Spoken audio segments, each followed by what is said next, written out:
Selamat sore Bapak Ibu dan saudara sekalian. Marilah kita bersama-sama untuk menyiapkan hati kita. Dan kita sudah lama sekali tidak persekutuan doa. Marilah kita bersama-sama pada malam hari ini kita menyiapkan hati kita, bersekutu dengan Tuhan. Kita akan bersekutu kebaktian keluarga, persekutuan doa keluarga pada malam ini. Namun sebelumnya kita akan menyanyikan terlebih dahulu, yaitu Bapa ku datang padamu.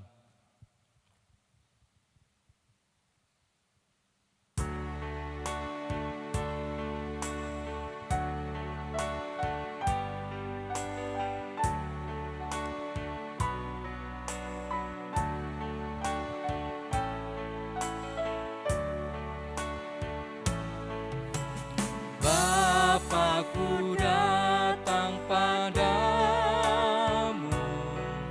naikkan ucapan syukur atas kasih anugerah-Mu yang indah setiap hari. Pagi hari, siang hari, sore dan malam hari,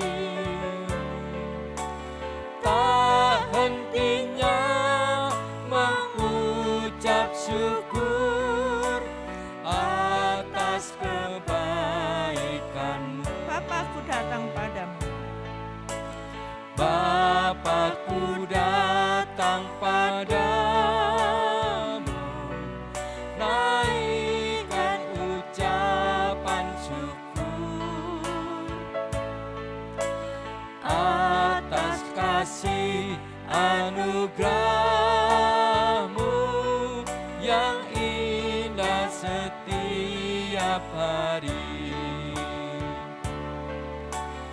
Pagi hari, siang hari, sore dan malam hari, tak hentinya mengucap syukur atas kebaikan-Mu. Tak hentinya mengucap syukur atas Tak hentinya mengucap syukur atas kebaikan-Mu.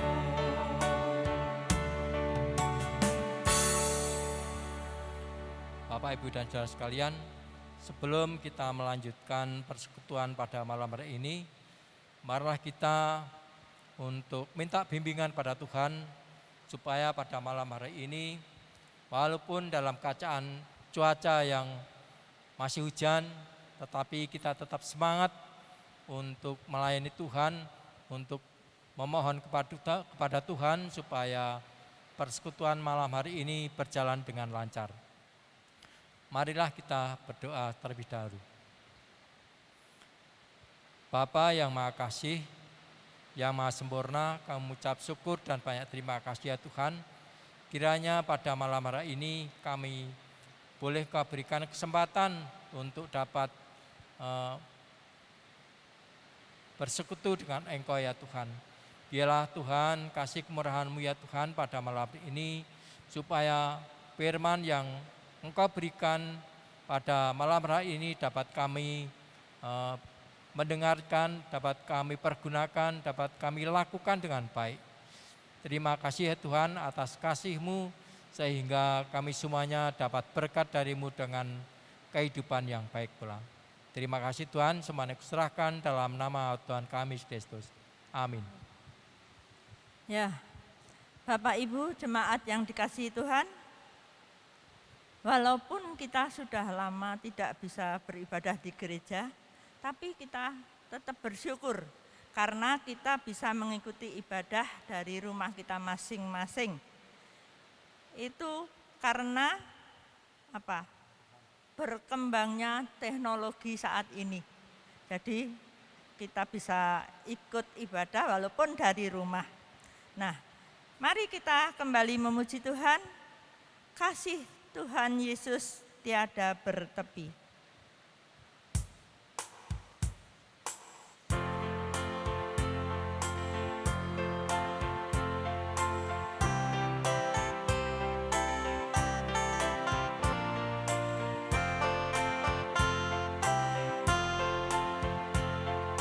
Kasih Tuhan Yesus tiada bertepi, lebar panjang tinggi, dalam tak terperi, walau melampaui akal kita yang fana. Dengan orang kudus kenal kasih yang kekal. Berikanlah ya Tuhan iman yang teguh, pengharapan sungguh, kasih yang penuh. Dan yang terutama, kasih Tuhan tercermin dalam hidup kami, senantiasa berseri.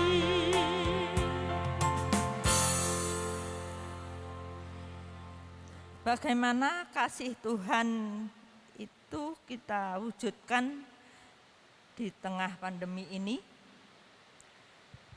Secara khusus melalui pelayanan digital, kita akan mendengarkan pemaparan dari Pendeta Handi Hadiwitanto. Saudara-saudara yang dikasihi oleh Tuhan Yesus Kristus, jemaat dan simpatisan, serta kita semua yang hadir di dalam persekutuan GKI Purworejo pada saat ini.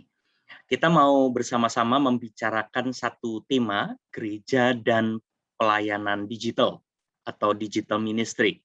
Dan kita mau bersama-sama mencoba untuk mendalami tema ini, supaya kita juga tidak salah paham di satu sisi, tetapi juga kita berusaha untuk mencoba menjadi gereja yang serius memahami apa yang menjadi tantangan, tapi apa juga yang menjadi tanggung jawab dari keberadaan kita sebagai gereja di tengah-tengah masyarakat modern. Nah, izinkan saya untuk memperlihatkan slide dan kita akan mengikutinya bersama-sama. Salah satu yang seringkali terjadi di tengah-tengah pembicaraan mengenai pelayanan digital atau digital ministry di dalam kehidupan menggereja adalah kesalahpahaman bahwa seolah-olah digital ministry itu hanyalah seperti yang kita sekarang sedang rame-rame lakukan gitu ya. Misalnya kebaktian menjadi online, pembinaan-pembinaan menggunakan digital platform di internet, rapat-rapat menggunakan Zoom, pembinaan-pembinaan kita seperti sekarang ini menggunakan media Zoom, lalu kita menyebutnya bahwa kita sudah melakukan pelayanan digital. Saudara-saudara, Bapak Ibu sekalian, mungkin dalam beberapa hal secara sederhana benar, ya. Pelayanan digital berarti adalah ketika kita menggunakan teknologi digital, teknologi yang baru pada saat ini di tengah-tengah masyarakat, untuk kemudian kita melakukan aktivitas gereja. Tidak ada yang salah dengan itu, ya. Tetapi barangkali hal yang kemudian seringkali mengganggu adalah ketika kita mulai berpikir bahwa kalau begitu kita semua akan rame-rame meninggalkan pelayanan-pelayanan yang selama ini kita lakukan. Jadi kita tidak merasa bahwa kita tidak perlu lagi atau paling tidak bertanya apakah kita masih perlu melakukan ibadah onsite, ibadah-ibadah yang dilakukan seperti biasa, secara fisik, hadir. Apakah pembinaan, pertemuan tidak perlu lagi dilakukan di tengah-tengah kehidupan menggereja? Apakah kita harus meninggalkan semua yang lama? Bapak Ibu saudara-saudara sekalian, ini selalu ekstrim yang seringkali terjadi ya di dalam percakapan-percakapan kita, yaitu ketika ada yang baru seolah-olah yang lama itu ditinggalkan. Kalau ada yang baru, seolah-olah yang lama itu tidak diperlukan lagi, terpisah sama sekali. Nah, lalu dalam konteks ini, karena ada pelayanan digital, maka lalu pelayanan yang lebih tradisional, pelayanan yang onsite, gereja yang onsite itu lalu dilupakan. Kita akan ganti. Nah, teman-teman yang setuju, yang senang akan mendukung. Ini memang dunia modern, gereja modern. Kita tidak perlu lagi berbicara tentang yang lama. Tetapi beberapa orang lalu menjadi khawatir karena merasa bahwa apakah pelayanan digital itu adalah gereja? Apakah aktivitas yang dilakukan secara digital itu mencerminkan persekutuan? Apakah persekutuan gereja ini akan bertahan atau malah jadi bubar dan seterusnya? Ya, lalu jadi pertentangan begitu ya antara pelayanan digital di satu sisi dengan pelayanan-pelayanan yang sifatnya lebih tradisional, yang onsite, yang organisasional biasa, dan kita lalu merasa bahwa itu lalu menjadi apakah menjadi sesuatu yang akan ditinggalkan begitu saja. Nah, Bapak Ibu saudara-saudara, saya ingin mengajak kita untuk memahami bahwa cara berpikir yang seolah-olah kalau ada yang baru, yang lama ditinggalkan itu adalah sesuatu yang kurang tepat, gitu ya. Ketika kita berbicara tentang pelayanan digital, bukan berarti lalu pelayanan-pelayanan yang lebih tradisional, pelayanan-pelayanan yang lebih bersifat onsite itu begitu saja akan ditinggalkan. Rasanya tidak persis seperti itu. Ya, memang pada saat pandemi ini kita masih harus, karena ada dalam kondisi terbatas, kondisi harus menjaga diri, kita harus ada di dalam sikap untuk tidak melakukan pelayanan onsite. Karena itu segala sesuatu dilakukan secara online. Tetapi di dalam pemahaman yang paling mendasar sendiri, ada pelayanan digital, ada pelayanan yang lebih bersifat tradisional, tapi ini adalah dua hal yang tidak harus saling bertentangan satu dengan yang lain. Begitu ya. Karena ketika kita mempertentangkan ini, jangan-jangan kita ada dalam pemahaman yang tidak tepat. Kesimpulan-kesimpulan yang tidak tepat. Jatuhnya lalu menjadi sikap yang salah. Seolah-olah asal ganti metode, asal ganti segala sesuatu menjadi digital, seolah-olah kita berpikir bahwa kita sudah melakukan pelayanan yang baik di tengah-tengah masyarakat gereja. Padahal mungkin masyarakat gereja sendiri memerlukan pelayanan-pelayanan yang biasa, pelayanan-pelayanan yang bersifat onsite. Kita berharap kalau pandeminya sudah selesai, kita akan melakukan kegiatan-kegiatan seperti biasa lagi. Sedangkan kebutuhan untuk melakukan pelayanan digital menuntut kita untuk memahami secara mendalam apa yang menjadi kebutuhan-kebutuhan di dalam masyarakat digital itu sendiri. Jadi bukan sekedar hanya soal mengganti metode, tetapi pendalaman-pendalaman yang serius. Nah, Bapak Ibu Saudara-saudara, dengan begini saya mau mengajak kita untuk melihat bahwa perdebatan antara apakah kita harus melakukan pelayanan digital, apakah kita harus meninggalkan pelayanan yang tradisional, atau apakah kita harus mempertahankan pelayanan tradisional dan kita tidak perlu melakukan pelayanan digital, menurut saya adalah sebuah dilema yang salah, false dilemma, sebuah perdebatan yang jadi tidak tepat, kira-kira seperti itu. Ya, nah itu yang saya tadi katakan. Ketidaktepatan di dalam diskusi ini membawa kita jangan-jangan jatuh pada sikap yang juga salah. Nah, ada pendapat yang menarik. Saya kutip dari seorang bernama Spadaro.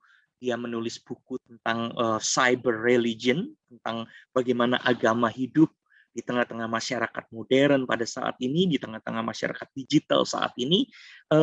Dan dia mencoba untuk menunjukkan bahwa persoalan yang penting ketika kita bicara tentang pelayanan digital itu bukan sekedar mengganti metode, tetapi bagaimana kita serius mencoba untuk hidup dan memahami apa yang menjadi kebutuhan-kebutuhan masyarakat digital.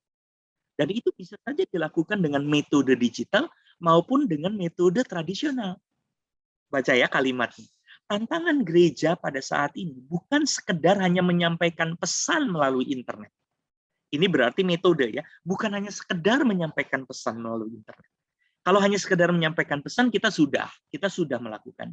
Kita berhasil beradaptasi menggunakan digital platform untuk ibadah, digital platform untuk pembinaan-pembinaan seperti sekarang ini, rapat-rapat, kita mencoba untuk menyampaikan pesan-pesan religius melalui YouTube misalnya.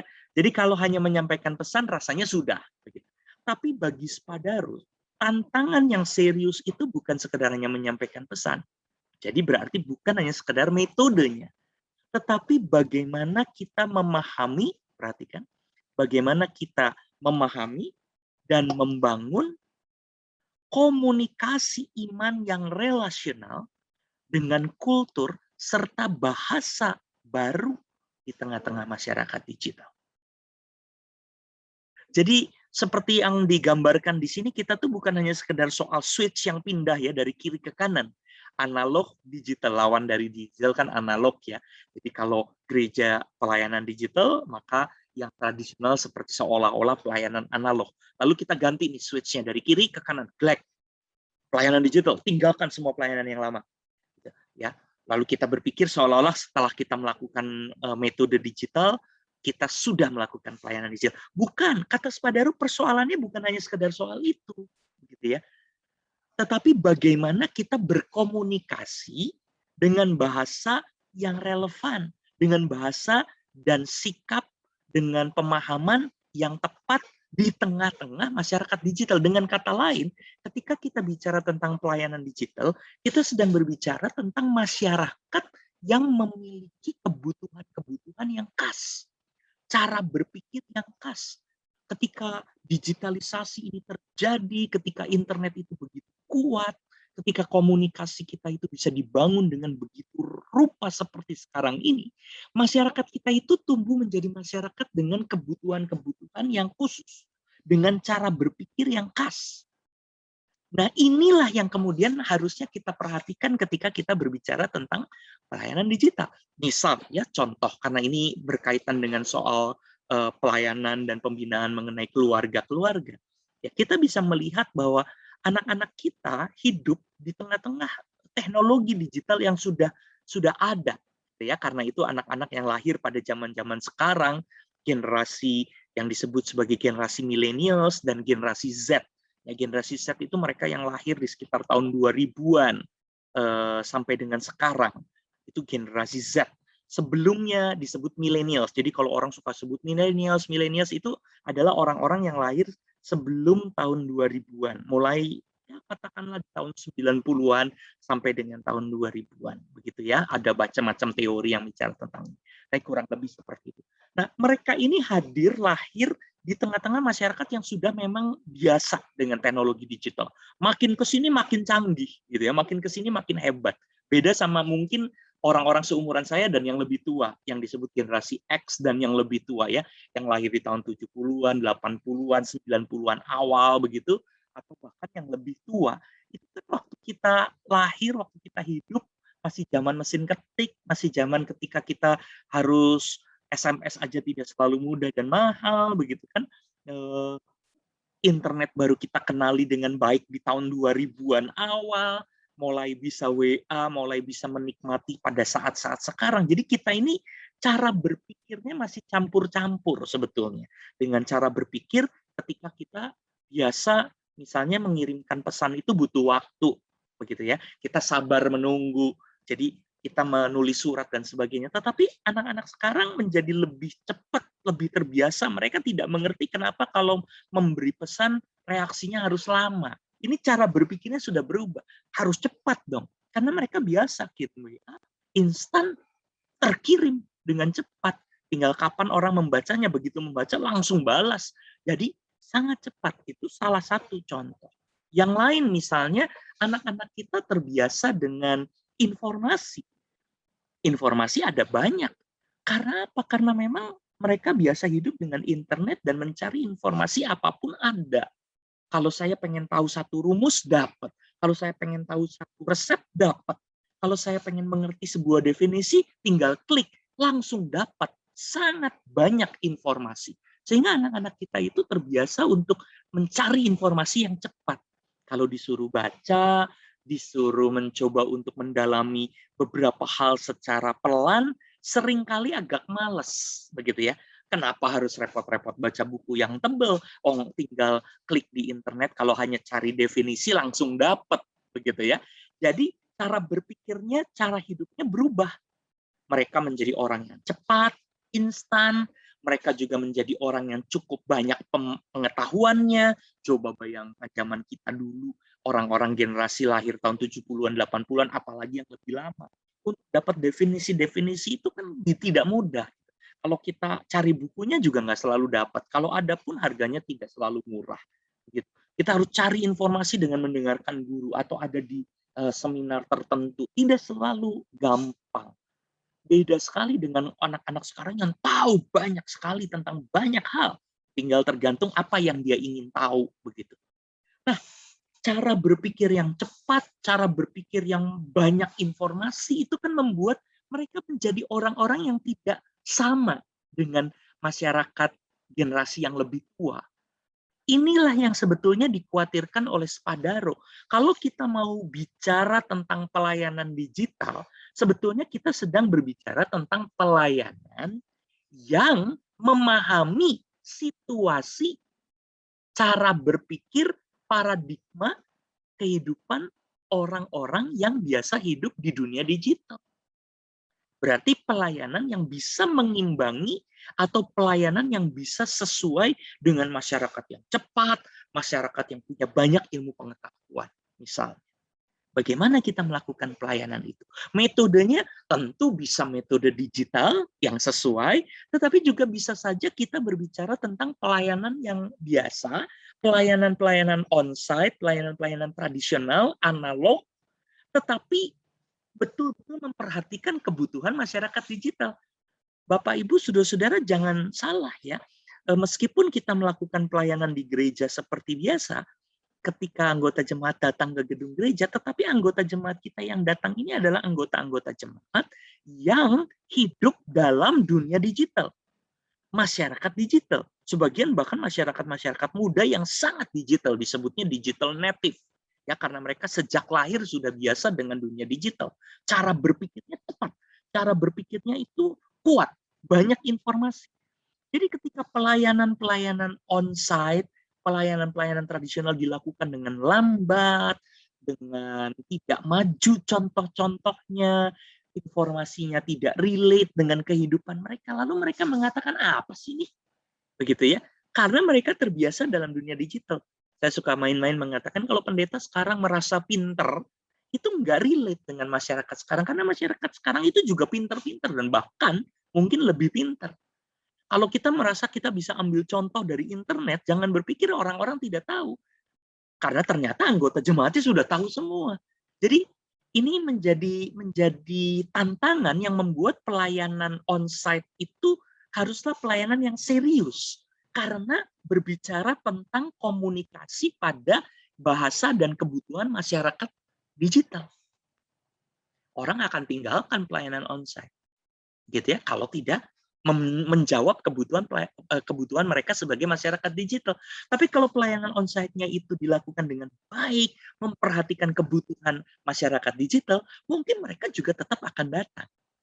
Demikian juga pelayanan yang menggunakan metode digital.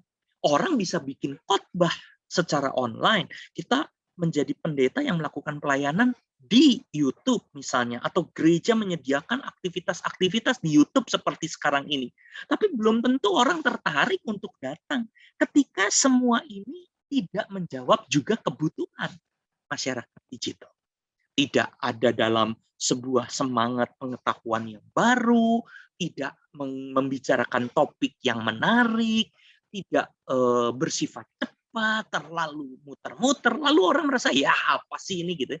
Jadi bahkan pelayanan digital dengan teknologi digital dan media digital pun belum tentu orang datengin karena tidak menjawab, tidak menggunakan bahasa yang sesuai dengan kebutuhan masyarakat.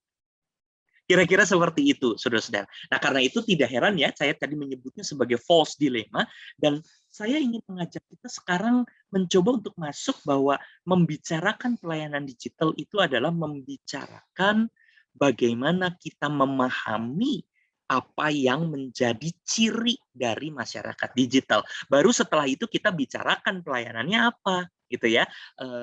Tanggung jawab gereja dan tugas-tugas yang harus dilakukan oleh gereja itu apa. Mari kita pahami dulu kebutuhan masyarakat digital. Nah, sekarang kita pindah. Mari kita coba lihat apa itu ciri-cirinya. Ada banyak sebetulnya, Bapak, Ibu, saudara-saudara, teman-teman sekalian. Rasanya anak-anak muda akan lebih fasih untuk menunjukkan ciri-ciri dari masyarakat digital. Ya, mungkin perlu juga nih kapan-kapan kita coba undang saudara-saudara, mengundang anak-anak muda untuk membicarakan apa yang mereka pikirkan. Nah, itulah ciri dari masyarakat digital. Ya, bagaimana mereka berpikir tentang pengetahuan, bagaimana mereka berpikir tentang gereja, bagaimana mereka berpikir tentang komunitas, bagaimana mereka berpikir tentang relasi, ya apapun yang dikatakan oleh anak-anak muda saat ini, itulah yang menurut saya adalah ciri dari masyarakat digital. Oke, nah kalau kita melihat ini, Bapak Ibu Saudara-saudara, kita melihat ciri yang cepat sekali, ya. Pendeta Robi Chandra, pendeta GKI ya, dari mungkin kita bisa cari bukunya kalau kita senang untuk menggali lebih jauh. Ini baru saja selesai, ditulis di tahun 2021. Dia berbicara tentang ciri dari masyarakat digital. Ya, masyarakat digital itu adalah masyarakat dengan budaya konvergensi. Konvergensi itu apa? Konvergensi itu perjumpaan, penggabungan, perubahan yang terjadi. Jadi seperti gambar ini, seperti sebuah jalinan ya, ada wall berwarna merah, kuning, hijau, oranye, itu lalu berjumpa, dijalin, terkait satu dengan yang lain, lalu menjadi sebuah wujud yang baru, ya, sebuah jalinan tali yang baru, bukan lagi seperti yang pertama semula, tetapi menjadi sesuatu yang baru, sesuatu yang menarik, yang baru. Nah, itulah budaya konvergensi. Menurut Robi Chandra, masyarakat digital itu adalah masyarakat yang berjumpa begitu rupa, bukan bicara tentang ini atau itu. Sekali lagi ini menjadi penekanan, bukan sekedar soal apakah pelayanan itu harus on-site atau online. Pelayanan itu harus analog atau digital, tradisional atau modern. Bukan begitu cara berpikirnya, ya. Sekali lagi kalau di dalam pandemi kita terpaksa harus melakukan pelayanan digital karena keterbatasan. Semua harus dengan metode digital. Tetapi bicara tentang pelayanan digital secara keseluruhan adalah bicara tentang masyarakat yang berjumpa, yang bukan meninggalkan yang pertama demi yang baru, tapi mencoba untuk memahami bagaimana masyarakat itu hidup. Nah, di dalam budaya konvergensi, kata Robi Chandra, masyarakat itu seperti ini. Masyarakat yang informasinya luar biasa kuatnya, seperti yang tadi saya bilang ya, informasi itu banyaknya luar biasa. Lalu membuat orang-orang berubah tingkah lakunya. Tadi saya sudah katakan juga, cara berpikir, sikapnya, tidak suka lambat, tidak senang kalau informasinya tidak jelas karena mereka sendiri merasa punya banyak informasi.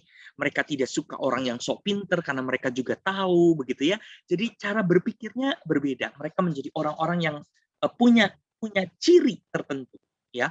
Individu semakin kuat karena secara individu dia bisa mencari banyak hal. Dia adalah orang yang terbuka. Dia senang menjadi orang yang bekerja sama dan berjumpa dengan berbagai pihak. Contohnya atau istilahnya itu adalah hibrid, ya, campuran. Orang-orang yang mempunyai budaya yang bercampur aduk. Saya suka punya contoh ya, campuran ini begini. Dari dulu sebetulnya sudah ada, tetapi semakin menguat saat ini. Dia boleh menjadi anggota GKI, tetapi dia senang lagu-lagu pop rohan. Misalnya, itu adalah budaya campuran. Meskipun secara formal GKI suka bilang kita lagunya himne, tetapi himnal, ya, lagu-lagu yang bersifat himnal, tetapi dalam kenyataan kita tidak bisa tolak masyarakatnya senang lagu pop rohani, gitu. Meskipun GKI selalu bilang liturgi kita adalah liturgi dengan konsep seperti yang kita jalani saat ini, dengan segala macam keterangannya, tapi tidak heran kalau juga anggota jemaat GKI senang nonton liturgi-liturgi yang bersifat pertunjukan. yang bersifat konser, ya, yang nyanyiannya dinyanyikan dengan luar biasa, dengan panggung begitu. Orang suka kritik, loh itu kan bukan liturgi seperti yang kita pahami, itu seperti konser. Ya. Tetapi ternyata masyarakat gerejanya sendiri memahami campuran begitu. Saya suka lagu himnal, saya suka liturgi GKI, tapi saya juga suka liturgi gereja di GPCC misalnya. Kenapa pemahaman-pemahaman seperti itu muncul? Karena ada perjumpaan-perjumpaan, informasi-informasi, nonton YouTube A, nonton YouTube B, tidak bisa disangkali, dan kemudian suka semua gitu. Suka ini, suka itu. Ada yang memilih, tetapi juga ada yang kemudian mempertahankan keragaman. Demikian juga sebaliknya ya teman-teman, mungkin dia datang dari gereja karismatik, tapi jangan heran dia juga menyukai lagu-lagu himnal tertentu. Ternyata dia juga berdoa dengan cara dan tradisi yang juga diajarkan secara meditatif misalnya. Jadi ada percampuran-percampuran, dan masyarakat digital tuh hidup seperti ini, begitu ya. Kalau kita mau bicara tentang pelayanan digital, sebetulnya pelayanan-pelayanan kita tuh haruslah pelayanan yang kira-kira bahasanya, caranya, konsep berpikirnya harus sesuai dengan hal seperti ini. Ya, kita harus sadar masyarakatnya punya banyak informasi, kita harus sadar bahwa tingkah laku masyarakatnya terbuka, individunya sangat kuat, lebih senang mencoba untuk memikirkan kepentingan-kepentingannya dan kemudian terjawab kepentingannya. Masyarakat yang hybrid, tidak selalu diatur dengan cara dan satu macam peraturan. Bagaimana nih pelayanan digital itu bisa hidup, bisa mencoba untuk menjawab kondisi ini. Saya mau mengajak kita untuk sedikit lebih dalam, lebih jauh ya, masuk ke bagaimana pelayanan digital ini memahami masyarakat digital. Kalau tadi kita melihat dengan cepat ada 3 ciri, sekarang kita akan lihat sedikit lebih detail. Masyarakat digital itu seringkali disebut sebagai manusia decoder. Orang seperti penerima. Decoder itu kan penerima sinyal ya, biasanya kalau disebut decoder itu penerima sinyal, dan kemudian dia bisa mengolah sinyal-sinyal itu menjadi sebuah informasi gitu. Ini masyarakat dalam dunia digital seringkali juga disebut seperti decoder. Kenapa dia disebut sebagai decoder? Karena dia menjadi orang yang menerima informasi begitu rupa cepat dan bisa menyebarkan informasi juga begitu cepat. Ya. Zaman sekarang itu masyarakatnya seperti masyarakat yang didatangin informasi, tidak perlu cari informasi. Informasinya yang datang ke kita. Kita cari informasi apa saja ada.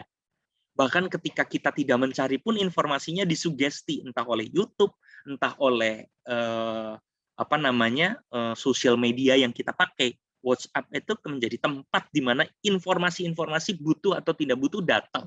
Siapa yang menyebarkan? Teman-teman kita sendiri, jejaring kita sendiri. Dia dapat dari mana, masukin. Dia dapat dari mana, masukin. Ada khotbah dari mana, dikirim. Begitu rupa, sehingga memang informasinya begitu rupa banyaknya, instan, cepat sekali, dan penyebaran informasi menjadi sangat besar. Saya menyebut sebuah istilah ya, Googleization. Googleization ini adalah istilah dalam bahasa Inggris yang dipakai di mana kita itu tinggal Google, kita dapat informasi. Makanya di Indonesia ada istilah Mbak Google gitu ya, tanya sama Eyang Google, Om Google. Kalau kita punya pertanyaan, tinggal masuk Google, tulis kata kuncinya, cari, langsung dapat. Ya, dan kemudian kita langsung pakai informasinya itu. Padahal informasinya kan nggak cuma satu sebetulnya ya. Kalau kita cari kata misalnya masyarakat digital, klik gitu, cobain deh gitu ya. Kita akan melihat bahwa informasi itu ada banyak ribuan, bahkan mungkin bisa sampai jutaan informasi muncul. Tapi yang kita klik nanti cuma yang pertama apa yang kedua. Lalu kita anggap itu kita sudah dapat informasi, padahal belum tentu adalah informasi yang paling benar gitu ya. Ini yang disebut sebagai Googleization. Orang merasa cepat dapat informasi meskipun informasinya yang belum tentu benar begitu. Nah, karena itu sebetulnya ini adalah ciri-ciri dari situasi masyarakat modern. Informasinya banyak, penyebaran informasinya cepat, terus-menerus, bersifat instan, jadi kita seperti decoder. Ada informasi, kita mendengar, dan seterusnya. Pusat dari segala sesuatu yang terjadi dan hidup di masyarakat digital adalah individu. Kenapa individu? Karena kita ini sekarang secara individu bisa mendapatkan informasi, secara individu kita bisa menyebarkan informasi. Kalau dulu orang masuk kelas, orang ada dalam hidup berkeluarga, mendengarkan ayahnya ngomong apa, ibunya ngomong apa, seorang anak belajar dari orang tuanya. Sekarang anak-anak tidak selalu perlu guru, tidak selalu perlu orang tua, karena dia bisa mendapatkannya sendiri. Sehingga individu itu jadi pusat dari segala-galanya. Ya, dia merasa bahwa dirinya adalah pusat dan dia bisa melakukan apa saja.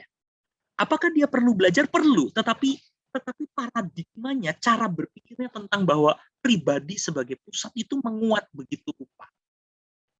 Komunitas itu adalah akibat dan hasil, bukan sumber pertama. Jadi kalau orang dulu berpikir bahwa individu-individu itu harus masuk dalam komunitas, ya komunitas atau kumpulan orang-orang atau lembaga-lembaga atau masyarakat itu lebih kuat, individu menjadi bagian di dalamnya. Tetapi sekarang kebalik, individulah yang penting. Cara berpikir masyarakat modern ini individu-individu yang berpikir sendiri, independen, bisa memutuskan apa saja, dia tahu banyak hal, lalu kalau dia punya kepentingan, barulah dia berhubungan dengan orang lain, lalu jadi komunitas. WA, grup misalnya, itu adalah persoalan di mana kita bukan hanya sekedar berbicara tentang ada kepentingan bersama, tetapi juga individunya sangat kuat. Saya mau nggak ada di situ? Saya merasa butuh nggak di situ? Saya merasa menjadi bagian nggak di situ? Gitu ya. Kepentingan individu. Dan kalau dia merasa bahwa saya tidak punya kepentingan, kalau saya merasa bahwa ini tidak perlu, ya saya keluar dengan gampang. Masalah apakah kita keluar atau tidak itu keputusan kita, tapi mudah sekali untuk keluar karena secara individual kitalah yang menentukan, bukan organisasinya, gitu ya.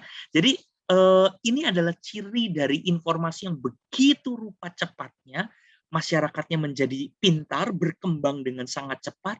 Saya menuliskannya terbuka, cair, ya karena punya banyak informasi, dia punya banyak sekali hal yang dia pikirkan yang tidak hanya kayak orang dulu gitu, yang memahaminya cuma itu saja dulu gitu, karena dia mempunyai banyak sekali informasi. Nah, tetapi masyarakat yang seperti ini ada tantangannya. Selalu ada persoalan yang perlu kita perhatikan. Apa tantangannya? Tantangannya adalah ketika karena ini hanya menjadi individu, lalu ada Googleization asal cari cepat, instan, dapat informasi lalu langsung dipahami, akhirnya orang seringkali terjebak dalam narasi yang bersifat subjektif. Tidak dalam. Tidak peduli pada kebenaran yang seharusnya. Narasi subjektif ini berbahaya karena sangat bersifat individual tetapi tidak dalam, tidak serius. Misalnya kita mencari informasi tentang masyarakat digital, klik, langsung dapat, langsung ambil. Tidak tahu bahwa sebetulnya konsep masyarakat digital itu jauh lebih kompleks, jauh lebih dalam. Kita harusnya membaca lebih banyak, tapi karena kita cepat, ingin cepat-cepat, instan, baca cepat, sepotong, kita merasa sudah tahu. Ini baru bicara tentang informasi tentang masyarakat digitalnya. Ya, bagaimana kalau kita berbicara tentang informasi-informasi yang jauh mungkin lebih serius ya, tentang misalnya kita pengen tahu tentang Tritunggal, kita pengen bicara mengenai soal apa ya, misalnya kita ingin tahu dan berbicara mengenai peran Roh Kudus. Gitu ya. Kita main klik di YouTube, kemudian kita mendapatkan informasi yang pertama, langsung klik, kita dengerin khotbah, wah ini bagus banget gitu. Padahal belum tentu adalah sesuatu yang bertanggung jawab atau sesuatu yang mendalam. Ini yang saya maksud dengan narasinya menjadi sangat subjektif, tidak mendalam, tidak selalu benar. Kenapa berita palsu itu menjadi persoalan di tengah-tengah kehidupan kita sekarang? Dulu-dulu kan kita nggak pernah pusing gitu ya dengan berita hoax. Tapi sekarang aduh, rasanya ada banyak sekali berita tentang gereja dibakar, berita tentang si A meninggal, berita tentang vaksin itu berbahaya, berita tentang pandemi ini akan ada gelombang ketiga gitu ya, misalnya, lalu membuat orang khawatir padahal masih diprediksi begitu, tapi seolah-olah sudah terjadi. Yang kayak begini-begini ini jadi isu di zaman sekarang. Kenapa? Karena orang senang dapat berita cepat, tapi tidak dalam. Tidak didalami dengan serius. Lalu secara individual kita merasa tidak perlu harus bertanya dan berdiskusi. Kadang-kadang kita langsung sebarkan begitu rupa, tanpa keseriusan. Nah, Kenapa sekali lagi hal ini terjadi dan mudah terjadi di tengah-tengah masyarakat modern? Karena masyarakat modernnya begini, instan, pengen cepat-cepat, individual, begitu ya. Akhirnya narasinya jadi subjektif, tidak dalam, ada keinginan hanya sekedar soal dapat hiburan, dapat informasi, bukan kebenaran. Ini yang saya katakan di bagian yang kedua. Ya, tantangan kedua. Bukan mendapatkan kebenaran yang serius. Akhirnya hanya sekedar jadi hiburan. Orang seneng nonton rame-rame. Saya tidak mengerti kenapa masyarakat kita seneng nonton kuya-kuya ribut sama seseorang gitu ya. Lalu di YouTube berkali-kali berulang-ulang, di Instagram, di mana-mana. Kita nonton, yang nonton tuh jutaan. Nonton orang ribut, orang berkelahi, saling menghina, saling mengata-ngatai begitu ya. Kenapa kita senang? Karena secara individu sekarang kita tuh jadi orang yang hanya haus aja tentang informasi. Informasi itu jadi hiburan. Informasi itu bukan jadi kebenaran. Kan kalau kita lihat-lihat itu kan settingan semua gitu ya. Bagaimana orang kok ribut bisa diatur kapan dia ngomong gitu, kapan dia tayang, kapan dia melakukan sesuatu, dipas-paskan waktunya. Itu kan semua diatur. Kita nggak peduli lagi pada kebenarannya. Kita cuma asik dengan informasi hiburannya. Haus pada hiburan, tidak peduli pada kebenaran. Ya. Yang terakhir, tantangan yang serius adalah bahwa kita menjadi orang yang berpotensi mereduksi pesan yang baik. Karena kita hanya pengen dengar informasi hiburan, kita tidak peduli pada kebenaran, individu sebagai pusat menjadi individu-individu yang tidak bertanggung jawab, gitu ya. Akhirnya kita tidak punya pesan-pesan dan pemaknaan-pemaknaan yang mendalam tentang apapun, termasuk tentang hidup iman. Sekarang kan lagi rame ya buat teman-teman dari agama yang lain ya, bukan Kristen, rame ketika mulai dibicarakan mengenai soal bahwa musik itu tidak baik, haram, begitu ya, tidak perlu dilakukan. Wah, itu jadi rame. Tapi banyak orang yang sangat terpengaruh karena YouTube, karena Instagram, karena pesan-pesan yang disampaikan secara cepat dan instan dan masif, lalu masyarakatnya sendiri asal tangkap begitu ya, tangkap sepotong, tidak pahami yang mendalam, diskusinya nggak mendalam, akhirnya sikap-sikapnya jadi aneh-aneh dan lalu jadi keramaian, keributan. Ini yang saya maksud dengan potensi mereduksi pesan dan makna. Pesan dan makna yang sebenarnya bagaimana seharusnya kita bersikap itu tidak dipahami dengan baik, asal tangkap saja, lalu akhirnya sibuk dengan apa yang kita mau, begitu. Ruang gema ini adalah tantangan yang sangat serius. Kita hanya mendengarkan apa yang kita mau dengarkan. Akhirnya jadi salah. Kita tidak belajar banyak. Kita hanya belajar apa yang kita dapetin, apa yang kita seneng. Dan akhirnya kita senang mendengarkan apa yang kita senang. Sangat individual, tidak punya kedalaman. Ini menjadi tantangan. Nah, Bapak, Ibu, saudara-saudara, mudah-mudahan kita mulai mendapatkan pemahaman. Kalau begini, kalau kita ingin bicara tentang pelayanan digital, maka pelayanan digital itu adalah memahami situasi ini, lalu kita melakukan pelayanan yang kira-kira membantu di satu sisi supaya masyarakat kita jangan jatuh ke tantangan-tantangan yang saya sebutkan, tapi di sisi yang lain kita juga melakukan pelayanan yang sesuai dengan gaya masyarakat. Instan, cepat, menghargai individu.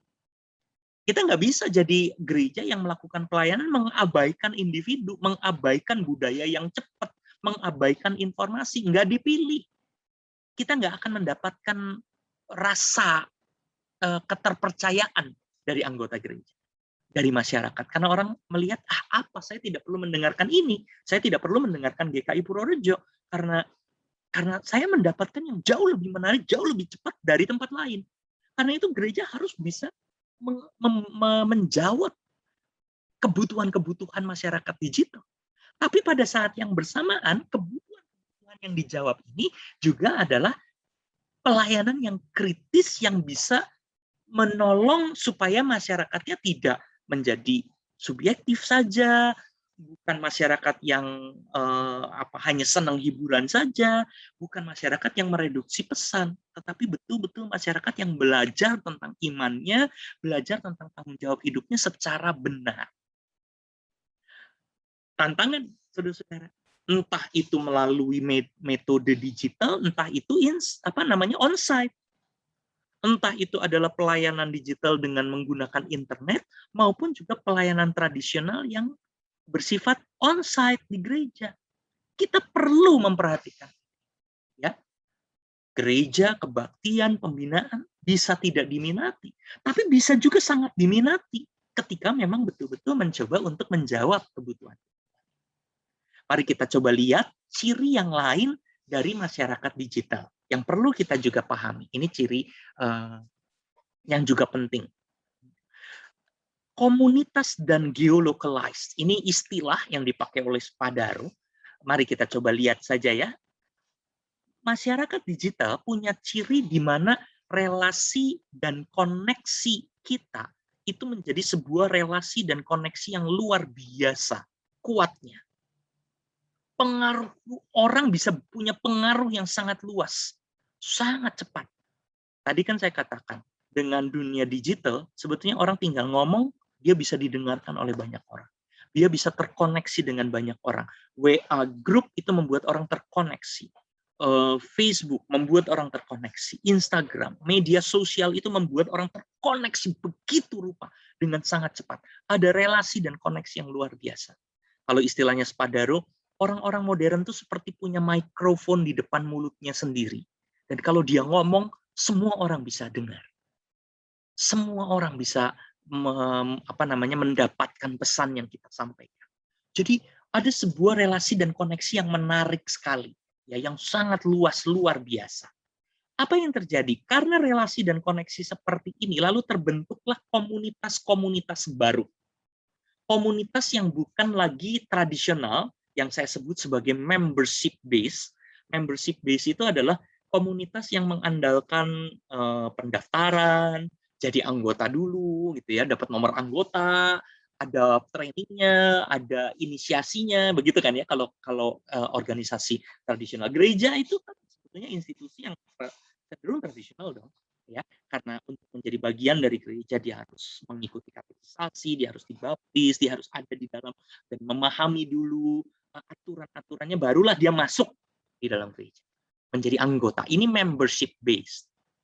Tetapi masyarakat yang tinggal ngomong, dia didengarkan orang, dengan dia punya media sosial, dia bisa terikat dengan banyak orang. Saya tertarik dengan sebuah WA group, atau saya tertarik dengan sebuah grup tertentu di Facebook karena dia berbicara tentang politik dan saya senang dengan politik, lalu saya masuk di dalamnya. Ini semua bukan berbicara tentang membership base, tetapi berbicara tentang bagaimana saya, orang yang bisa berbagi informasi secara luas, atau orang yang juga bisa terikat dalam relasi-relasi di luar tanpa batas, tanpa aturan-aturan yang sangat ketat, tapi saya bisa tinggal masuk saja. Inilah yang disebut sebagai networking based.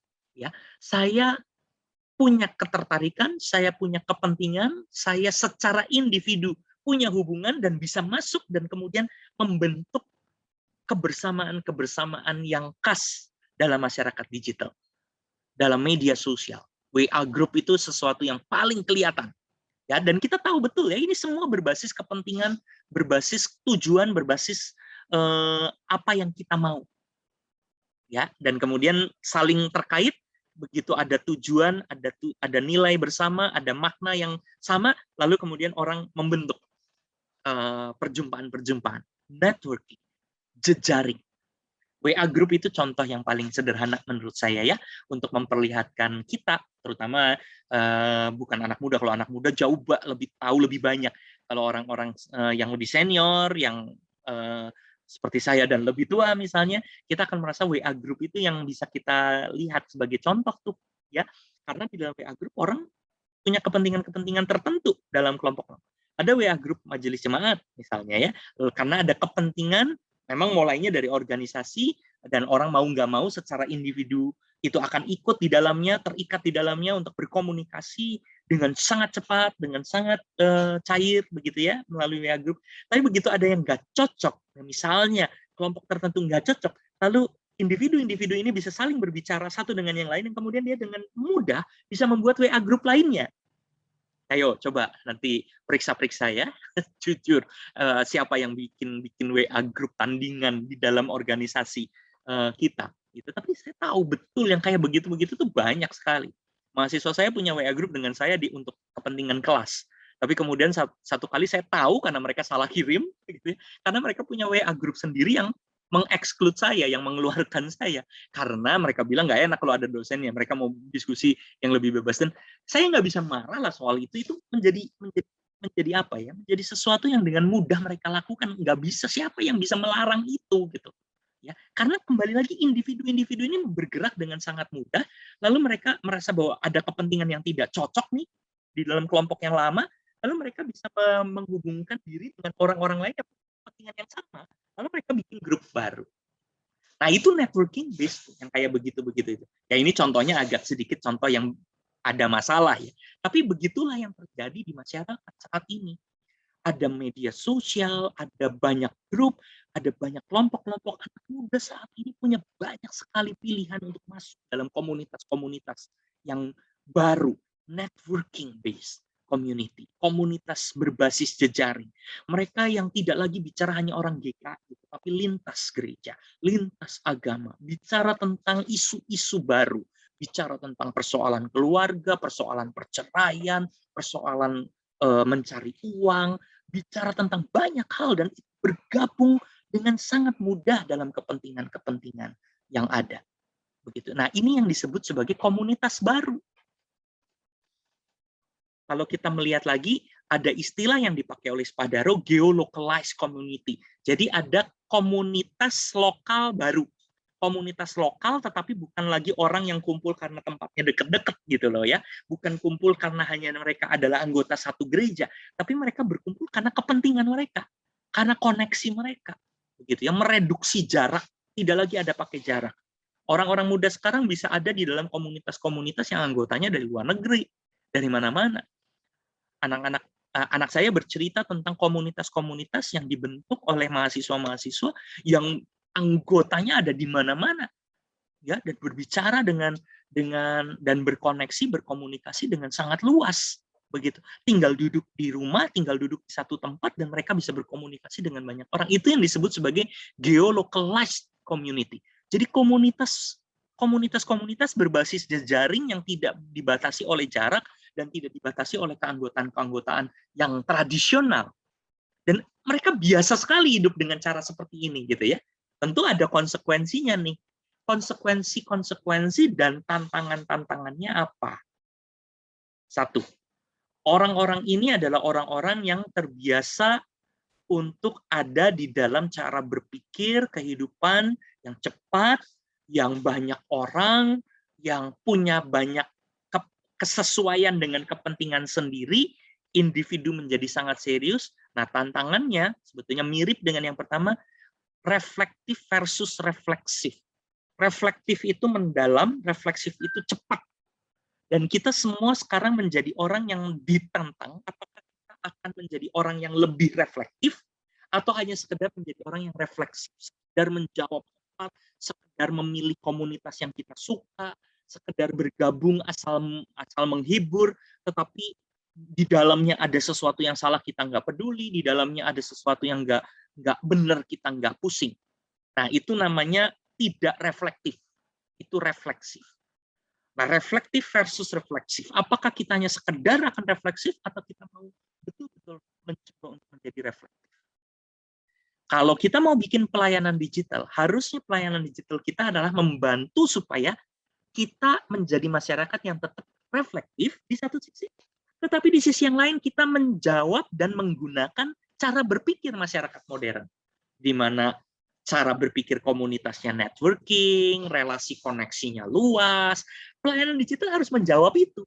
Kalau pelayanan digital tetap tradisional, tidak berrelasi dengan keluasan, tidak suka pada networking community, begitu ya, curiga kalau ada orang-orang atau anggota jemaat kita ikut dalam grup-grup yang berbeda dengan kita, ya susah, orang tidak akan suka sama komunitas. Gitu. Ya, jadi bahasanya, kalau kata Spadaro, bahasanya harus sama, tapi pada saat yang bersamaan, pelayanan digital mendapatkan tantangan untuk menghadirkan pelayanan yang baik. Bukan sekedar bikin acara Asal orang suka, asal orang nonton, viewernya banyak, kita puas. Loh, enggak dong, kita nih gereja. Gereja itu adalah melakukan sesuatu untuk menghadirkan pesan, dan pesannya harus bisa pesan yang membantu orang reflektif, berefleksi, merenung. Bukannya hanya sekedar dapat begitu saja, terhibur, tapi tidak tahu apa-apa. Kita ditantang untuk soal ini. Tantangan kedua adalah keterasingan individu. Keterasingan individu ini adalah bahwa di tengah-tengah komunitas-komunitas baru, komunitas-komunitas yang networking ini dengan internet, bisa jadi ada orang-orang yang tidak tahu internet, orang-orang yang lalu menjadi tertinggal. Nah, ini selalu jadi kekhawatiran kan ya pada banyak gereja di tengah-tengah pelayanan digital, bagaimana nih orang tua. Nah, ini sebetulnya isu tentang keterasingan individu. Mereka menjadi individu-individu yang lalu tidak terperhatikan ketika gerejanya hanya asik dengan metode digital. Nah, percakapan kita sebetulnya sedikit banyak sudah menjawab. Ini bukan sekedar metodenya, tapi memperhatikan masyarakat digital, termasuk di dalam pelayanan on-site, di dalam pelayanan tradisional. Berarti individu-individu yang nggak bisa internet tetap dapat diperhatikan dong, tetapi dengan pendekatan-pendekatan yang serius, yang baru, topiknya, cara berpikirnya, relasinya, dan orang-orang senior, orang-orang lansia misalnya juga akan senang untuk mendengarkan tema-tema yang modern, tema-tema yang baru, begitu ya. Meskipun pelayanannya onsite, pelayanannya tradisional dengan masyarakat dan orang-orang yang mungkin secara usia juga lebih tradisional, tapi kita mencoba untuk menghadirkan pelayanan-pelayanan yang menarik. Ini yang kemudian menyadarkan kita bahwa sebetulnya kalau kita bicara tentang pelayanan digital, kita bicara tentang pelayanan hybrid. Bukan cuma digital saja, tapi campuran ya. Metodenya bisa digital, bisa tradisional, on-site, bisa online, tetapi cara kita mencoba untuk melakukan aktivitasnya betul-betul mencoba memahami apa yang dibutuhkan. Hybrid istilahnya, pelayanan hybrid. Nah, tantangan yang terakhir adalah bahwa masyarakat digital seperti ini ya, yang komunitasnya tidak sekedar membership base, tapi networking base, lalu punya geolocalized community, komunitas-komunitas lokal baru ya, yang virtual sebetulnya, lintas batas, lintas jarak, itu akhirnya membuat tantangannya masyarakat kita tuh tidak struktural, tidak terlalu senang dengan organisasi. Masyarakat kita tuh senangnya adalah masyarakat yang bebas aja gitu loh, cair aja, karena bicaranya kan networking. Kepentingan saya, tujuan saya, lalu dikaitkan, nah barulah saya menciptakan komunitas-komunitas, tapi tidak terlalu banyak aturan, tidak terlalu banyak pembatasan-pembatasan. Jadi organisasi itu tidak terlalu menyenangkan. Dan ini tantangan serius loh buat gereja. Ya, ketika masyarakat bergeser tidak terlalu senang pada organisasi, jangan-jangan juga mulai tidak terlalu happy dengan organisasi gereja. Apalagi kalau ditambah organisasi gerejanya banyak aturan, mengekang, tidak mendengarkan, tidak mencoba untuk berempati, tidak memperhatikan, tidak ada relasi yang bagus. Wah, orang tinggalin. Karena mereka sekarang terbiasa dengan cara berpikir yang bebas-bebas saja. Karena itu tantangan kita adalah mencoba untuk menjadi organisasi yang tetap ramah. Sehingga meskipun orang berpikirnya tidak terlalu senang dengan organisasi, tapi mereka masih melihat bahwa organisasi gereja dibutuhkan. Organisasi gereja menghadirkan relasi yang baik. Bahkan relasinya lebih baik dari sekedar relasi yang bersifat online, misalnya. Relasi online itu berjalan dan orang banyak suka, tetapi relasi di dalam gereja itu bisa menghadirkan sesuatu yang berbeda. Nah, orang akan tetap tuh datang pada pelayanan-pelayanan yang bersifat tradisional dan onsite. Jadi gereja nggak bisa loh main-main saja begitu ya, sekedar dari dulu juga orang datang kok ke gereja. Nah, anak-anak muda ini pelan-pelan akan bergeser. Kalau kita tidak mencoba untuk menghadirkan jawaban, menghadirkan bahasa yang sesuai. Mereka membutuhkan relasi yang menyenangkan, relasi dan koneksi yang menyenangkan. Dan mereka akan pergi kalau gereja tradisional tidak mencoba menghadirkan relasi dan koneksi yang bagus. Karena apa? Karena di dunia internet mereka punya dapat tawaran-tawaran yang banyak, yang lebih bagus, dan dengan mudah mereka akan pindah ke sana.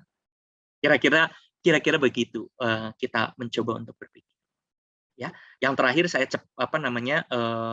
mencoba untuk memperlihatkan, mungkin saya akan lewati beberapa hal ya karena akan menjadi terlalu panjang. Tapi saya mau mencoba untuk memperlihatkan karakteristik beribadah yang saya teliti di GKI Ada 1057 responden saya dari Jabar, Jateng, Jatim, dan mencoba untuk mendapatkan idea begitu ya tentang bagaimana orang dan karakteristik anggota-anggota GKI di dalam beribadah.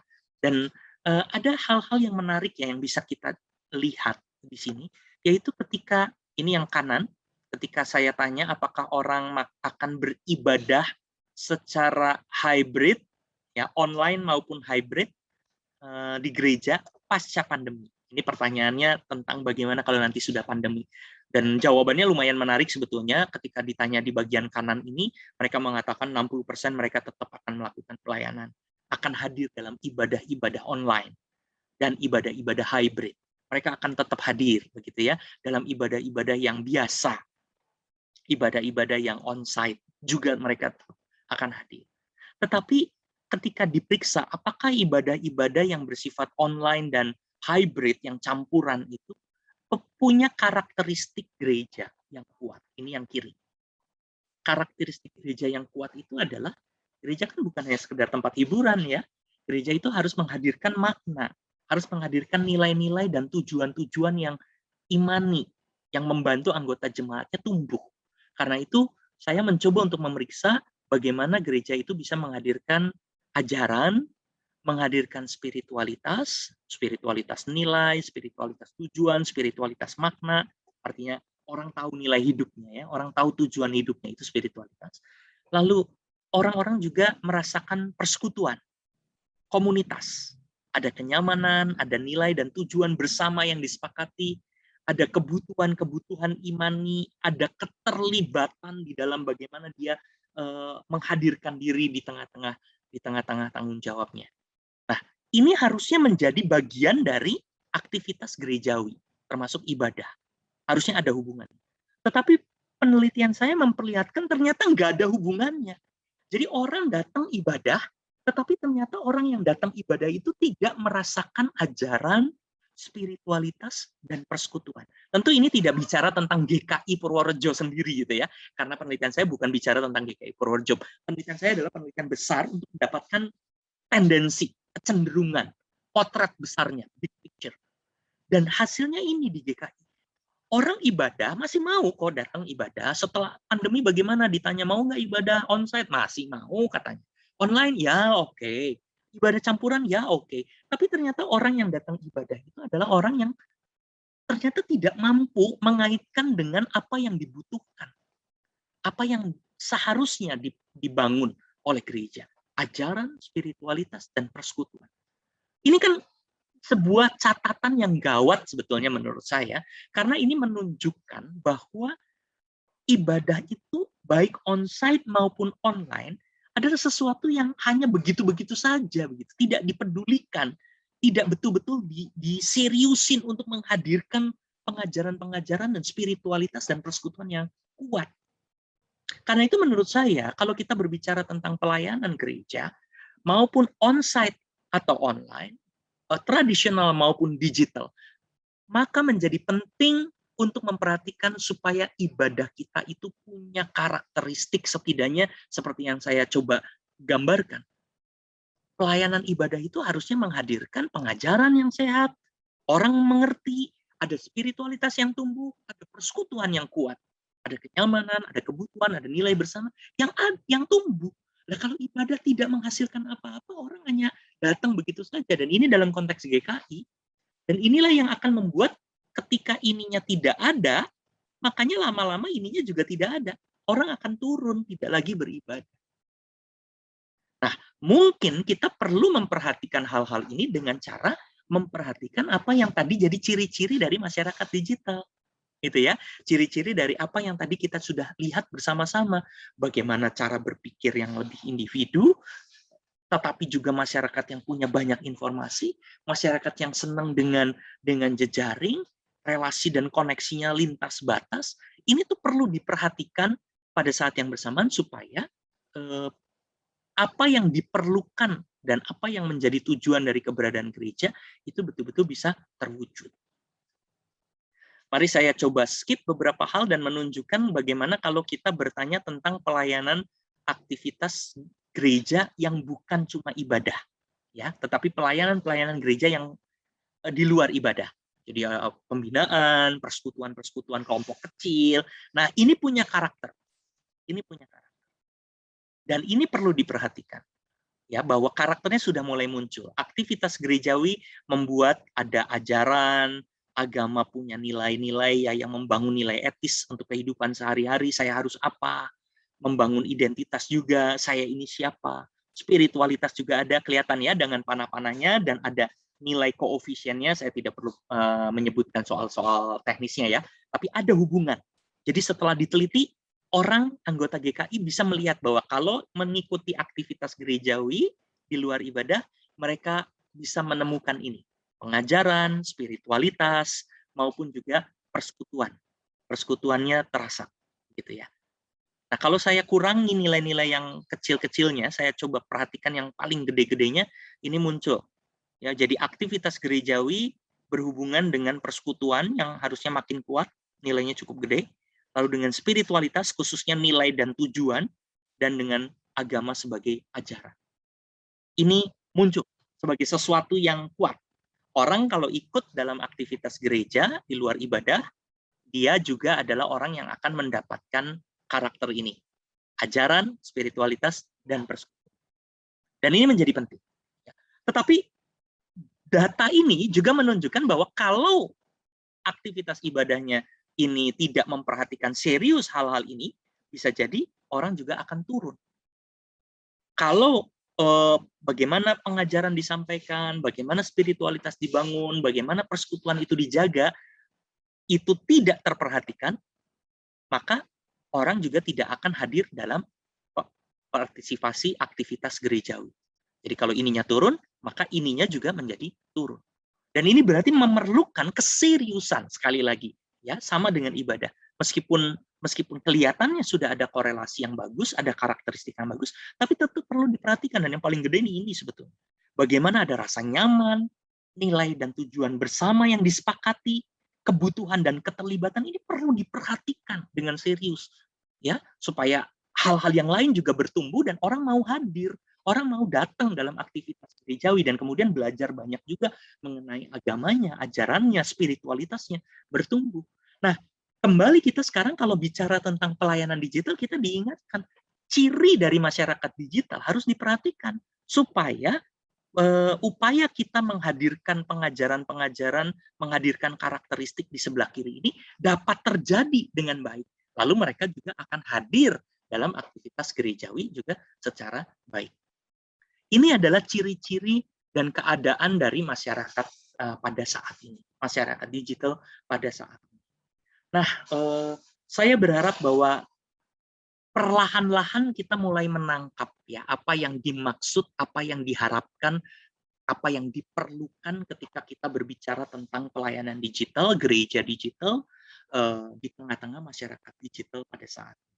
Saya rasa sudah berulang-ulang saya katakan ini bukan persoalan hanya ganti metode. Nanti setelah pandemi kita juga harus mencoba untuk kembali lagi melakukan aktivitas-aktivitas onsite yang tradisional, karena toh anggota jemaat juga masih menyukai pelayanan-pelayanan onsite. Tetapi pelayanan digital itu adalah tantangan kita untuk memperhatikan bahwa masyarakat kita sudah berubah. Anak-anak muda kita berubah.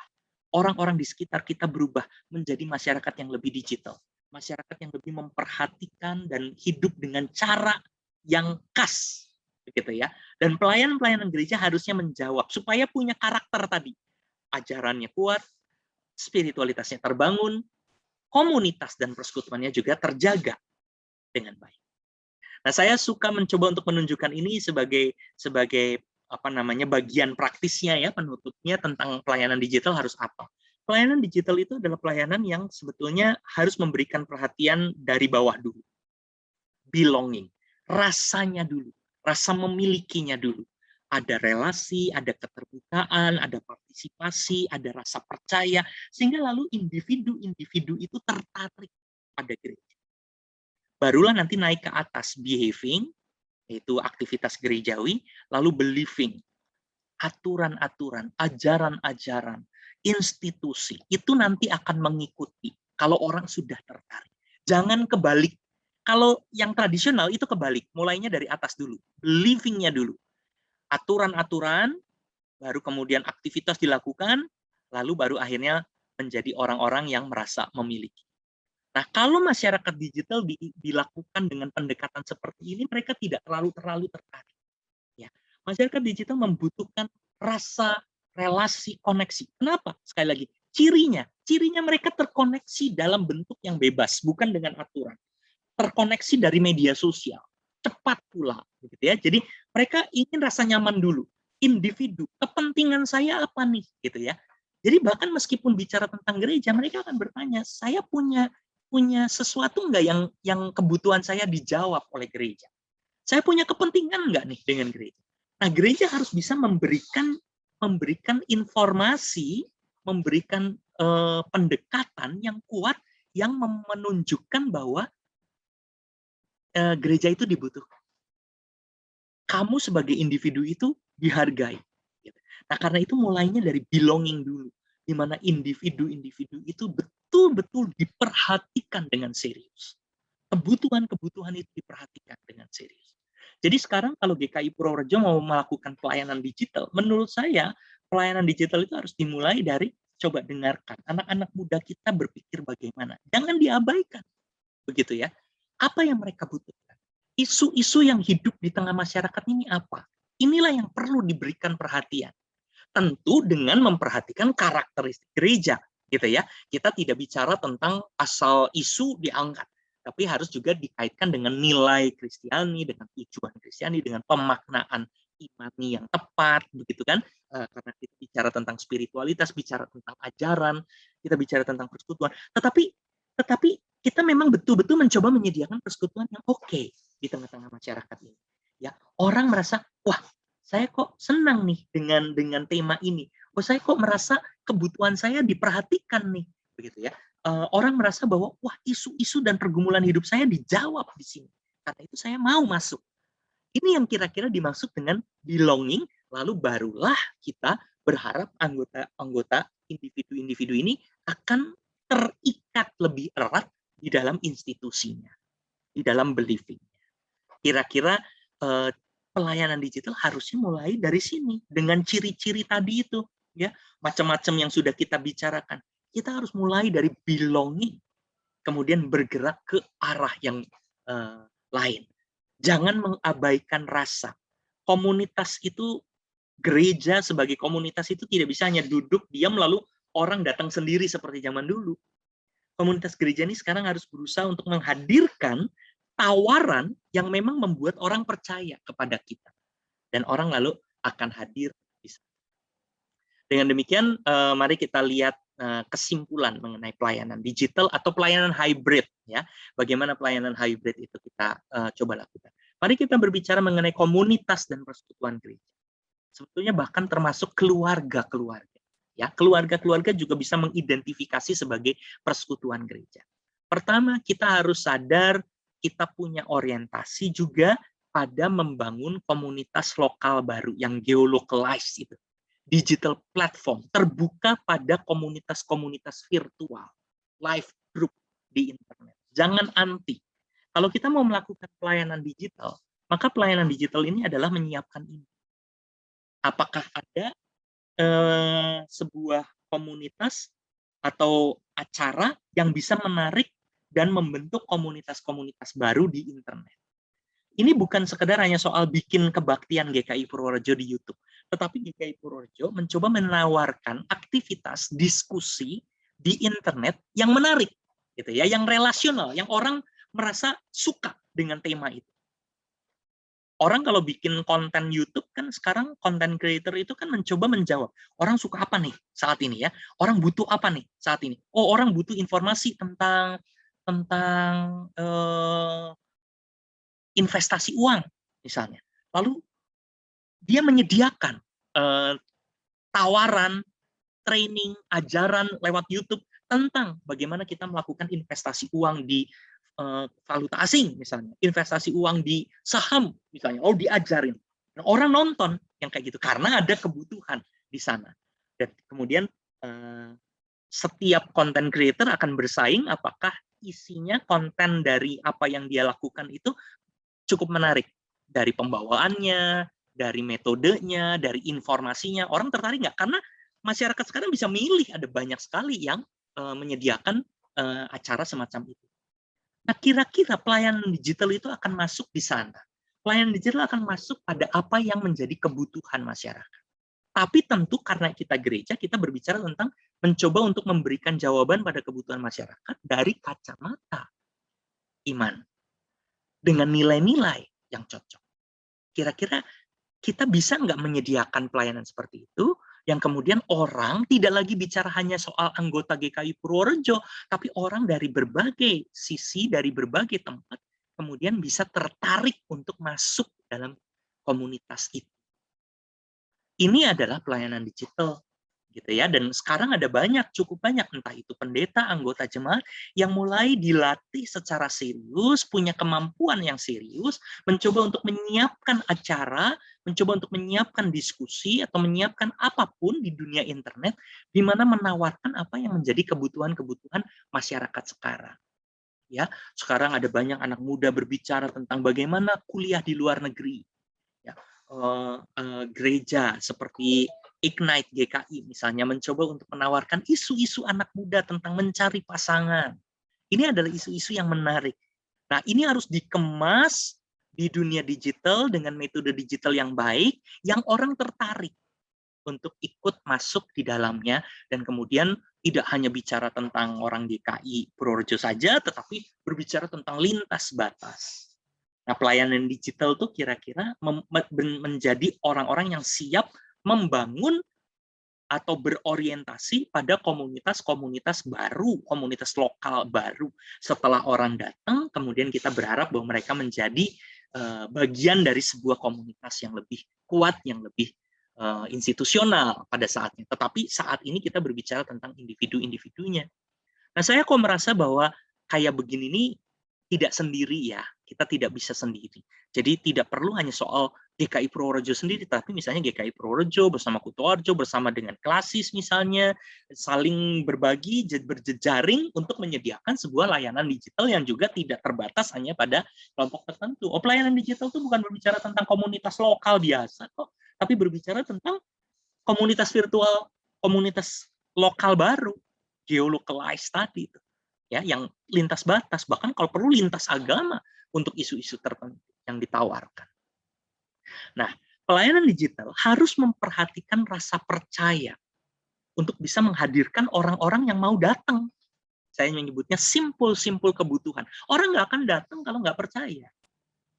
Nggak percaya itu bisa karena sikap etisnya, nggak percaya itu juga bisa karena metodenya. Jadi saya mencoba untuk menyebutkan ya, pelayanan dengan metode digital itu bisa sangat tidak menarik. Kalau kita merasa puas bahwa kita melakukan sebuah pelayanan dengan metode digital, kebaktian dengan digital, pembinaan seperti ini di YouTube, tapi dibawakan dengan cara tidak menarik, informasinya tidak jelas, cara membawakannya tidak connect, ya tidak relasional, dia tidak melihat kamera misalnya, terus-menerus hanya membaca. Kalau di dalam khotbah suka kelihatan begitu ya, itu nggak connect sama sekali, dan orang merasa ada yang lebih menarik gitu loh, ya, sehingga akhirnya apapun meskipun mungkin tujuan dan makna kita bagus untuk menyampaikan pengajaran mengenai misalnya memilih pasangan baru, memilih pasangan untuk hidup begitu, tapi karena disampaikan dengan tidak menarik, orang tidak percaya. Apalagi ditambah kalau orang itu punya persoalan etis. Jadi orang itu terkenal sebagai orang yang tidak menarik pula begitu ya, secara kehidupan sehari-hari, karena di gereja kita kenal orang pendeta, atau kita kenal penatua, atau kita kenal orang tertentu, dan dikenal dengan reputasi yang tidak baik, dia muncul di internet, itu pun juga lalu tidak menarik. Jadi memperhatikan rasa percaya. Keterpercayaan ini penting. Nah, saya mau ngomong teknis aja, keterpercayaan teknis. Jadi kalau kita mau bicara tentang pelayanan digital yang menarik, yang orang datang, yang melalui mempunyai rasa belonging, sense of belonging, itu adalah karena memang secara teknis juga disiapin dengan serius. Disiapin dengan sangat bertanggung jawab. Sehingga tujuan, makna, bagaimana kita mencoba membangun sikap iman, itu betul-betul tersampaikan dengan serius. Yang melalui isu-isu yang diangkat dan serius pula begitu. Ini relasi dari bawah versus dari atas gitu ya. Memperhatikan resiko keterasingan baru di tengah masyarakat digital. Kembali lagi, kalau kita lagi berbicara ini pasti ada yang tidak ikut. Nah, kalau ada yang tidak ikut, entah siapapun itu, anggota jemaat lansia, orang-orang tua, ya harus diperhatikan. Kita harus betul-betul memperhatikan mereka dengan sangat serius. Yang terakhir, persoalan yang kedua, kalau kita mau bicara tentang pelayanan digital, maka kita berbicara tentang kepemimpinan gereja yang juga harus sesuai. Kepemimpinannya bagaimana? Kepemimpinan yang memperhatikan ciri-cirinya. Kepemimpinan gereja haruslah cair dan adaptif. Artinya, tidak bisa pemimpin gereja itu marah misalnya karena anggota jemaatnya hadir di tengah-tengah tayangan YouTube gereja lain. Kita harus mulai berpikir dengan, ya tidak bisa dilarang masyarakat sekarang itu. Yang harus kita lakukan secara adaptif adalah siapkan layanan digital kita yang menarik jemaat kita. Begitu cara berpikirnya. Bagaimana pelayanan digital kita adalah pelayanan yang menjawab kebutuhan dari anggota jemaat kita. Itulah pelayanan digital yang baik, disediakan dengan cara yang baik, terpercaya tadi katanya. Lalu orang akan datang. Pada saat yang bersamaan, pelayanan-pelayanan on-site, pelayanan tradisional juga dilakukan dengan cara yang sama, memperhatikan kebutuhan-kebutuhan anggota jemaat. Jadi orang akan datang baik pada metode digital maupun yang pada metode tradisional. Dan kenapa mereka datang? Karena mereka terjawab kebutuhan. Nah, kepemimpinan itu harus relasional dan berpartner. Kepemimpinan yang memang betul-betul memperhatikan orang, berhubungan dengan orang, mendengarkan suara-suara. Di tengah masyarakat digital, kalau kita tidak mendengarkan apapun yang sedang in pada saat ini, kita tidak cukup cepat, tidak cukup responsif, kita tidak memberikan informasi dan tanggapan yang kuat mengenai isu apapun yang terjadi pada saat ini. Saat ini, pinjol. Ya, ini isu yang sangat ramai di mana-mana. Pinjaman online itu ya, ramai sekali.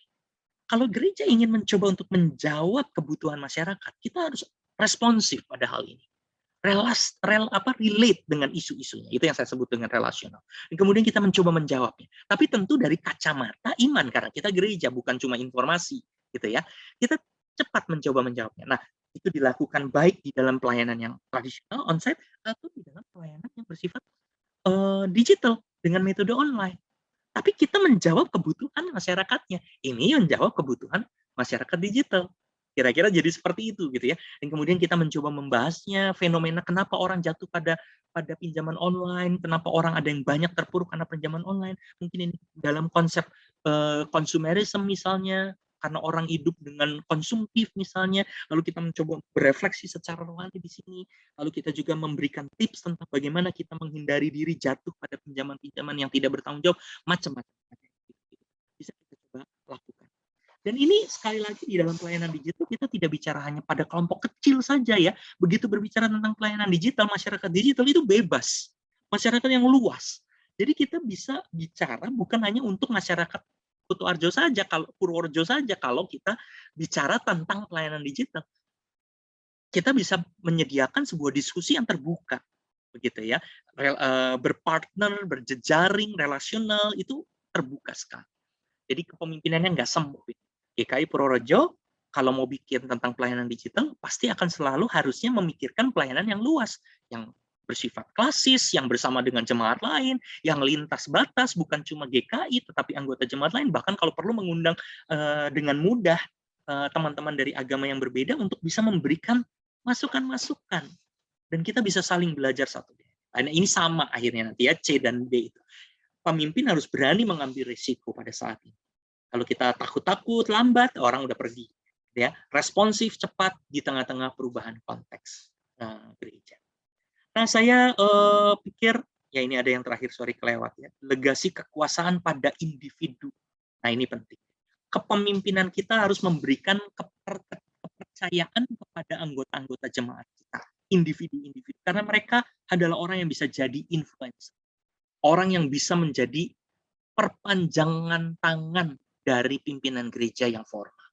Ya, orang dengan Facebook, dengan media sosialnya, Instagram, dengan macam-macam yang dia bisa lakukan melalui YouTube, dia bisa bernyanyi, dia bisa bicara, dia bisa ngajar, apa yang diajarkan, apa yang harus dikatakan, akan menjadi sesuatu yang sangat penting.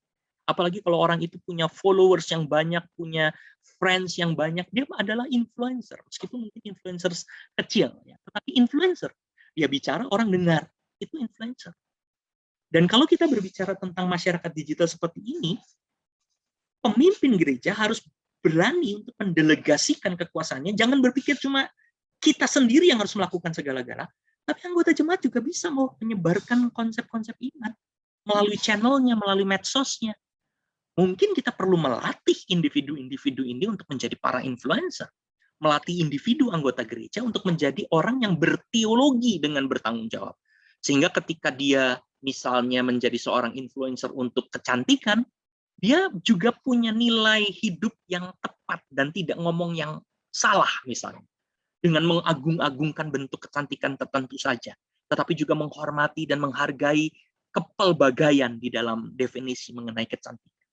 Nah, konsep-konsep seperti ini hanya akan muncul ketika para individu ini disiapkan.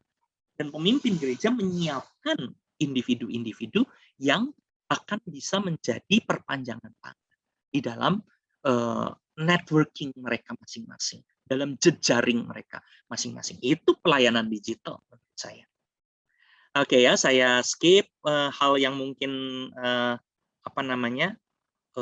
menjadi terlalu panjang, tetapi saya mau menutupnya dengan hal ini. Akhirnya kita sadar bahwa ini persoalan bukan soal apakah pelayanan digital berlawanan dengan pelayanan tradisional atau analog, tetapi bagaimana kita mencoba untuk memikirkan tentang kehidupan, memikirkan tentang kekristenan, memikirkan tentang makna dan nilai hidup serta tujuan hidup yang tepat seperti yang Tuhan inginkan.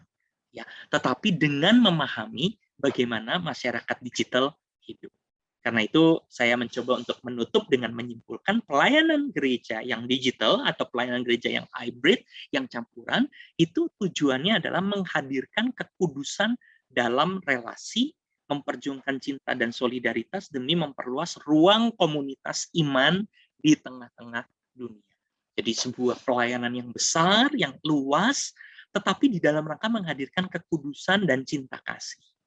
Oke, kita tidak berbicara hanya soal sempit, kita tidak hanya berbicara tentang gaya lama, tetapi mencoba untuk menghadirkan sesuatu yang luas, yang besar, tetapi demi untuk menghadirkan apa yang baik di tengah-tengah masyarakat kita. Semoga ini boleh membantu kita untuk memahami apa itu pelayanan digital, menarik dan mengaitkannya juga dengan bagaimana keluarga-keluarga seharusnya hidup di tengah-tengah masyarakat digital dan mendidik anak-anak kita. Semoga ini boleh berguna, karena ini tidak ada kemungkinan untuk tanya jawab karena bersifat rekaman, taping, tapi mungkin saudara-saudara punya pikiran-pemikiran itu bisa disampaikan kepada Majelis Jemaat GKI Purworejo. Terima kasih, sampai bertemu kembali.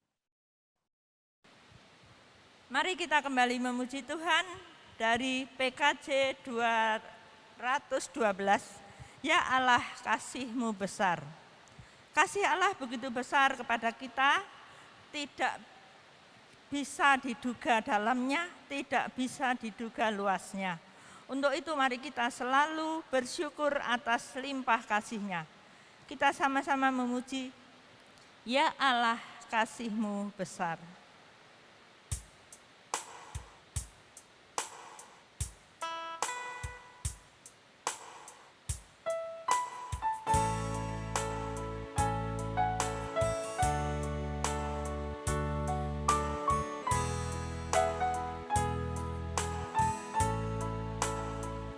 Ya Allah, kasih-Mu besar, lebih besar dari segala, tiada terduga dalamnya, tiada terjangkau luasnya.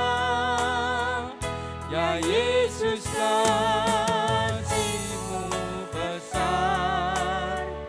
lebih besar dari segala, hidup kekal Engkau beri, dan aku hidup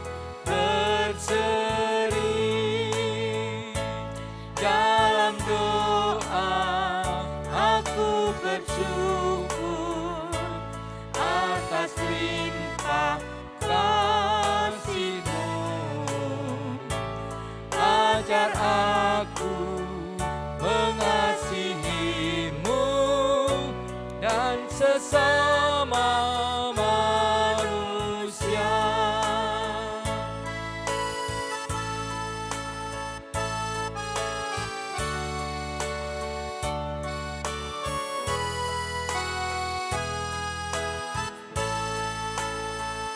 Ya Allah, kasih-Mu besar, lebih besar dari segala, tiada terduga dalamnya, tiada terjangkau luasnya.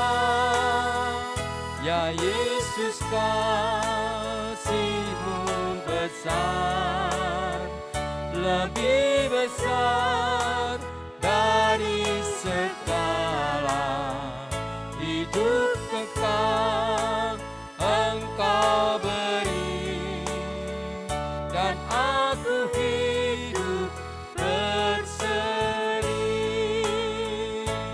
Dalam doa aku bersyukur atas limpah kasih-Mu.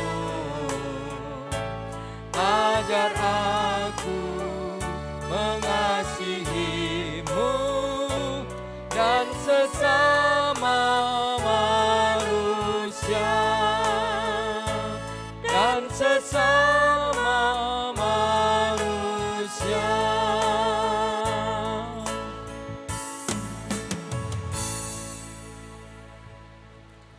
Kami keluarga besar GKI Purworejo mengucapkan terima kasih kepada Pendeta Handi yang sudah menolong kami untuk memahami dan melakukan pelayanan digital. Mari kita satu di dalam doa. Allah Bapa yang bertata dalam kerajaan surga, terima kasih Tuhan untuk penjelasan tentang gereja dan digital ministry yang disampaikan oleh hamba-Mu Pendeta Handi Hadiwinata. Biarlah apa yang sudah kami terima dapat kami laksanakan dengan baik. Kami juga berdoa untuk Pendeta Handi, kiranya Tuhan beri kesehatan, berkat, serta kasih karunia. Kami akhiri persekutuan ini di dalam nama Tuhan kami Yesus Kristus. Amin. Mari kita sama-sama mengakhiri persekutuan pada malam hari ini dengan pujian tiap langkahku diatur oleh Tuhan.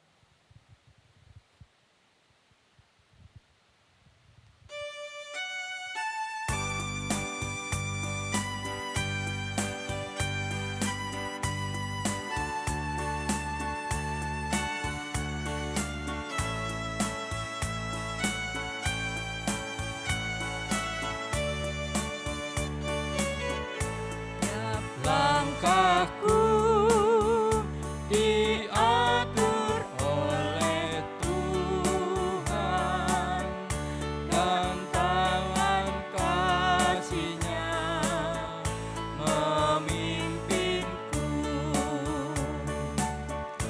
Di tengah badai dunia menakutkan, hatiku tetap tenang teduh. Tiap langkah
Terima kasih, selamat malam.